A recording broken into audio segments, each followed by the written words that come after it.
जय हिंद। कैसे हैं आप लोग भाई? Yes sir. बहनों, भाइयों बहनों सब ठीक है ना? Yes sir. ये चैप्टर 5 क्लास 7 वायुमंडल। हमारी पृथ्वी सौर परिवार के ग्रहों में अनोखी है, क्योंकि अभी तक प्राप्त जानकारी के अनुसार सौर परिवार में पृथ्वी ही एक ऐसा ग्रह है जहां जीवन है। इसका कारण आप बता सकते हैं? इसका कारण है पृथ्वी पर जल की उपलब्धता, सूर्य से उचित मात्रा में ताप का मिलना। क्यों जीवन संभव है यहाँ पे? क्योंकि हमारे पास पानी है और सूर्य का प्रकाश है, ठीक है। और जीवन दायी गैसों से युक्त हमारा वायुमंडल है, हमारे पास वायुमंडल है। 3 कारण है, पहला तापमान सूरज का, दूसरा जल, तीसरा हवा।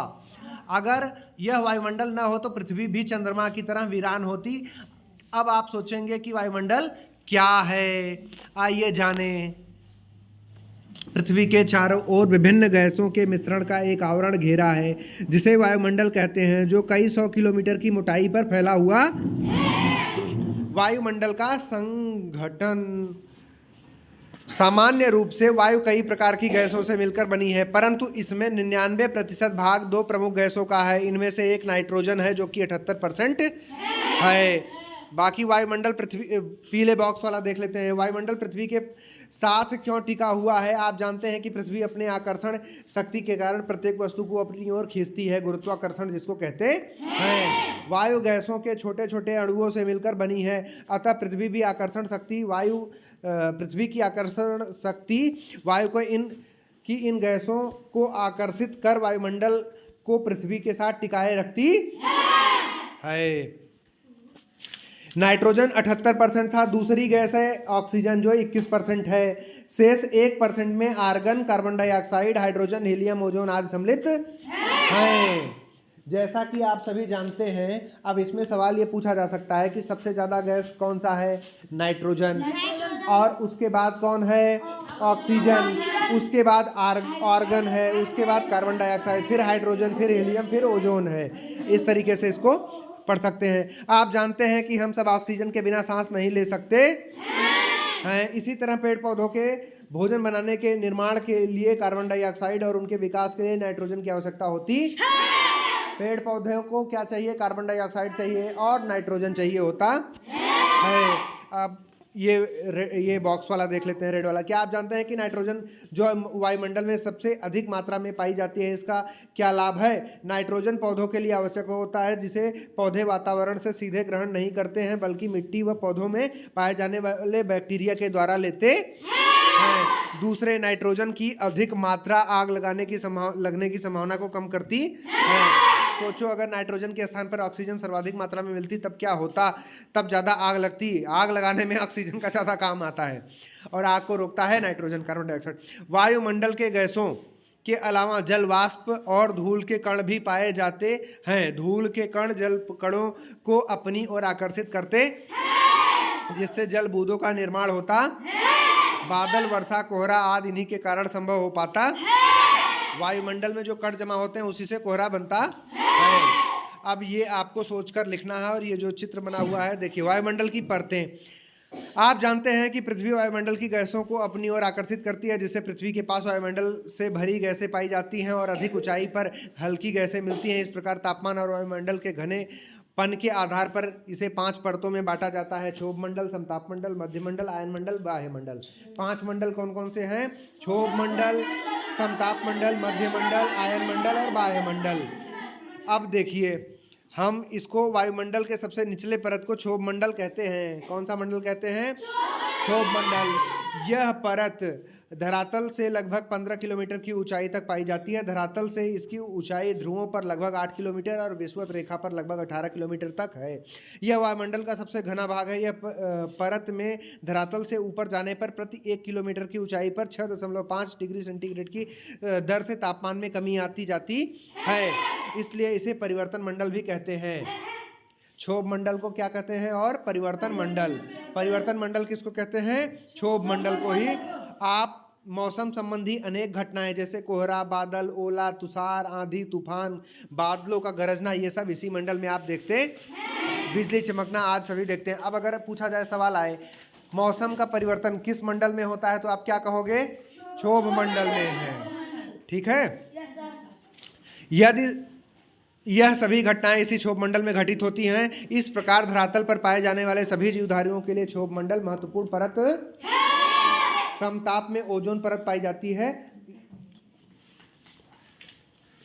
समताप में ओजोन परत पाई जाती है। सूर्य से आने वाली हानिकारक पराबैंगनी किरणों से हमारी रक्षा करती है। मध्यमंडल में उल्कापिंड टूटते तारों की घटना घटित होती है। आयन मंडल द्वारा रेडियो तरंगे पृथ्वी की ओर परावर्तित की जाती हैं, जिससे हमें रेडियो व टेलीविजन का प्रसारण सुनाई व दिखाई देता है। वायुमंडल वायुमंडल की सबसे बाहरी परत, जिससे हाइड्रोजन और हीलियम गैसें पाई जाती हैं। अब समताप में अगर आपसे पूछा जाए तो यूवी रेज पराबैंगनी किरणों को कौन रोकता है, तो समताप मंडल। अगर सवाल पूछे कि तारे और उल्कापिंड कहाँ टूटते हैं, तो मध्यमंडल में। अब अगर सवाल पूछा जाए रेडियो और टेलीविज़न के लिए कौन सा जो चलते हैं वो किस मंडल पे वो चलते हैं, तो वो आयन मंडल पे। अगर पूछा जाए हाइड्रोजन और हीलियम गैसें कहाँ सबसे ज़्यादा पाई जाती हैं, तो बाह्य मंडल, पृथ्वी के बाह्य मंडल पे। वायुमंडल के तत्व, वायुमंडल के कौन कौन से? वायुमंडल के प्रमुख तत्व तापमान, पवन, वायुदाब, वर्षा, आर्द्रता हैं। तापमान क्या होता है समझते हैं? तापमान मतलब टेम्परेचर वाला। हाँ, वायुमंडल तथा पृथ्वी की ऊष्मा का प्रधान स्रोत सूर्य है। क्या है? सूर्य सभी दिशाओं में प्रकाश और ऊष्मा का किरण फैलाना करता है। विकिरण मतलब किरण को फैलाता है। इसे सौर विकिरण कहते हैं। क्या कहते हैं? सौर विकिरण। पृथ्वी को प्राप्त होने वाले सौर विकिरण को सूर्यातप कहते हैं। क्या कहते हैं? पृथ्वी का धरातल मुख्यतः इसी सूर्यातप से गर्म होता है। सूर्य की किरणें पहले धरातल को गर्म कर देती हैं, फिर गर्म हुआ धरातल अपने संपर्क में आने वाली वायु को गर्म कर देता है। वायु गर्म होकर ऊपर उठती है और वायुमंडल को गर्म कर देती है। इस प्रकार वायुमंडल मुख्यतः नीचे से गर्म होता है। अतः वायुमंडल के निचले भागों में सामान्यतः तापमान अधिक होता है। जैसे जैसे ऊंचाई बढ़ती जाती है तापमान घटता जाता है। ऊंचाई बढ़ने पे तापमान बढ़ता है कि घटता है? तापमान घटेगा ना, ठीक है। इसलिए हिमालय पर्वत की ऊंची चोटियों पर सदैव बर्फ जमी रहती है। हिमालय की पर्वत की जो चोटियां हैं वो धरातल से ऊपर है, 8,848 किलोमीटर है, तो वहाँ पे एवरेस्ट पे हमेशा बर्फ जमी रहती है। वायु में गर्माहट, ऊष्मा या ठंडेपन की मात्रा को तापमान कहते। तापमान मापने की मानक इकाई डिग्री सेल्सियस है। इसे तापमापी या थर्मोमीटर से नापते हैं। तापमान नापने की इकाई क्या है? डिग्री सेल्सियस है, ठीक है, डिग्री सेल्सियस है। और इसको किस यंत्र से नापते हैं? तो थर्मोमीटर से, ठीक है। वायुदाब, वायुदाब क्या होता है? वायु का दाब, वायु दाब हो गया जहां वायु प्रेशर बनाएगी। वायु विभिन्न गैसों का मिश्रण है, उसका अपना स्वयं भार होता। इस प्रकार धरातल पर वायु अपने भार द्वारा प्रभाव डालती। धरातल पर वायुमंडल की समस्त परतों को पड़ने वाले भार को ही वायुदाब या वायुभार कहते। वायु दाब का एक यंत्र के द्वारा मापा जाता है जिसे बैरोमीटर कहते हैं। क्या बैरोमीटर से क्या मापा जाता है? वायुदाब। सवाल पूछ लिया जाए वायुदाब किससे मापा जाता है, तो क्या लिखो? बैरोमीटर। माप की जो इकाई प्रयोग में लाई जाती है उसे मिलीबार कहते हैं। इसकी इकाई क्या है? उसकी ताप की इकाई क्या थी? सेंटीग्रेड, सेल्सियस, डिग्री सेल्सियस था। इसका क्या है? मिली बार है। पृथ्वी के धरातल पर वायुमंडलीय दाब का वितरण एक समान नहीं है। दाब के वितरण में लंबवत तथा क्षैतिज दोनों प्रकार की भिन्नताएं पाई जाती। ऊर्ध्वाधर या लंबवत विकिरण, जैसा कि आप जानते हैं कि धरातल से ऊपर जाने पर वायु का दाब कम होता जाता है। वायु का घनत्व निचली परतों से में सर्वाधिक होता है क्योंकि वायु की निचली परत में भारी गैसें पाई जाती है। इसके विपरीत ऊपरी परतों में वायु विरल होकर फैल जाती है। अतः ऊंचाई के साथ दाब व घनत्व दोनों कम होते जाते। जैसे जैसे आप ऊपर जाओगे तो तापमान बढ़ेगा घटेगा? तापमान घटेगा, तापमान घटता जाता है। और जैसे जैसे आप ऊपर जाओगे वैसे ही प्रेशर भी कम होता, घनत्व भी कम होता जाएगा। धरातलीय या क्षैतिज वितरण, ये क्या होता है? वायुमंडलीय दबाव के अक्षांशीय वितरण को वायुदाब का क्षैतिज वितरण कहते हैं। इस आधार पर पृथ्वी पर वायुदाब की निम्नलिखित पेटियां पाई जाती हैं। विषुवतीय या भूमध्य रेखीय निम्न वायुदाब पेटी, भूमध्य रेखा पर सूर्य की किरणें सीधी पड़ती हैं, जिससे यहाँ की हवा गर्म और हल्की होकर ऊपर उठने लगती है, जिससे यहाँ पर वायु की कमी के कारण वायु का दबाव कम हो जाता है।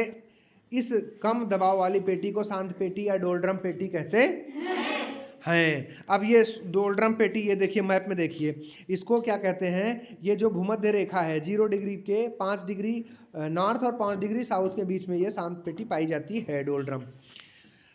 उपोष्ण उच्च वायुदाब पेटी किसको कहते हैं? उपोष्ण उच्च वायुदाब पेटी, यह पेटी भूमध्य रेखा के दोनों ओर 30 डिग्री सेंटीग्रेड और 35 डिग्री अक्षांश के बीच में होती है। यहाँ तापमान भी अधिक रहता है और भूमध्य रेखीय निम्न वायुदाब और उपध्रुवीय निम्न वायुदाब वाले क्षेत्र के ऊपर से आने वाली हवाओं के उतरने से वायुदाब भी उच्च पाया जाता है।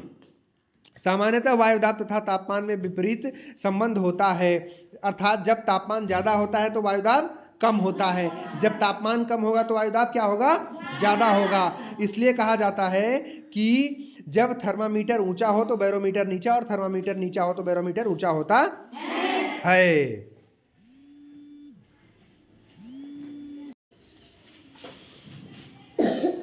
उपध्रुवीय निम्न वायुदाब पेटी, यही है ना?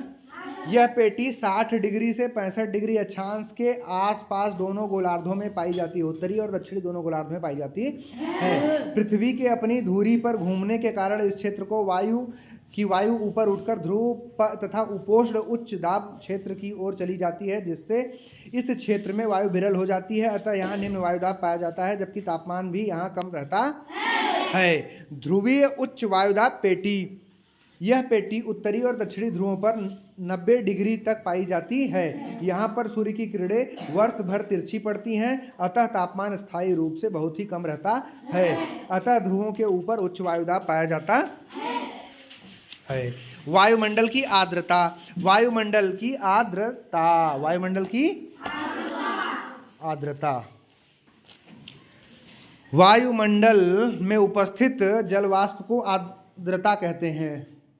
वायुमंडल में जलवाष्प वाष्पीकरण की क्रिया के द्वारा आती जल का वाष्प में बदलना ही वाष्पीकरण कहलाता।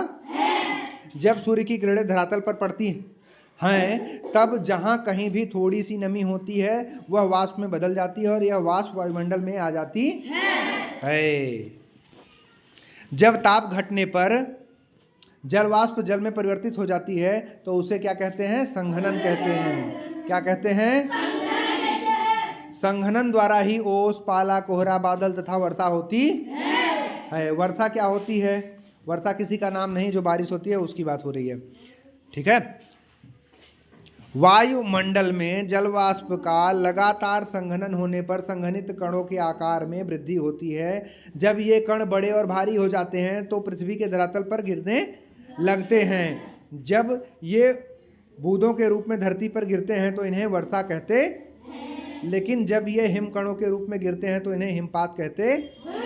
वायुमंडल की आर्द्रता मापने वाले यंत्र को आर्द्रमापी या हाइग्रोमीटर कहते हैं। मौसम और जलवायु क्या होता है, आइए समझते हैं।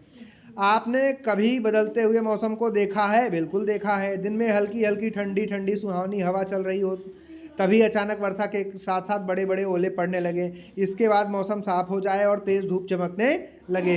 इस प्रकार पल पल, घंटे घंटे, दिन, सप्ताह, धूप, हवा, वर्षा आदि स्थिति में परिवर्तित होता रहता है।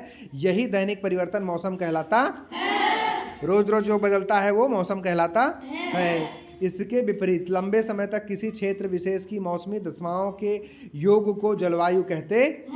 जलवायु और मौसम में यही अंतर है कि जलवायु बहुत लंबे समय 30-40 साल का मौसम का अनुमान होता है। इस प्रकार मौसम वायुमंडल की क्षणिक बहुत थोड़े समय की अवस्था का बोध कराता है, तो जलवायु दीर्घकालिक लंबे समय की अवस्था का बोध कराता है। इसी के साथ ही चैप्टर आपका खत्म हुआ। Thank you so much. समझ में आ गया? Thank you.